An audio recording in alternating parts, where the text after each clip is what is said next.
இன்றே டவுன்லோட் செய்து உங்கள் ஃபேவரட் ஷோக்களை என்ஜாய் பண்ணுங்க.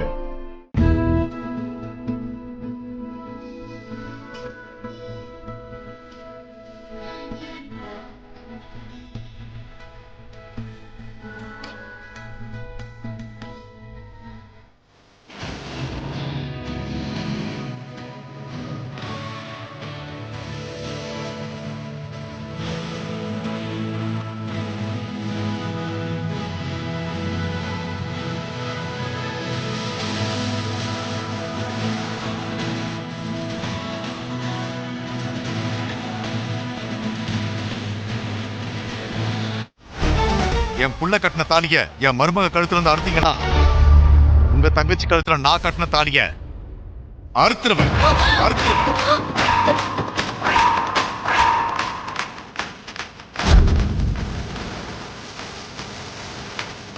கேபி, ஆமா, இந்த கேபி தான் சொல்றேன். இது என்னங்க அநியாயம்? அந்த வார்த்தையை என்கிட்ட இல்ல, உன் அண்ணன் கிட்ட கேளு. இப்ப மட்டும் இல்ல, என்னைக்கா இருந்தாலும் சரி, பூமி கழுத்துல இருக்க தாலியை அறுக்க பார்த்தா உன் கழுத்துல இருக்கிற இந்த தாலியை நான் அறுத்துருவேன்.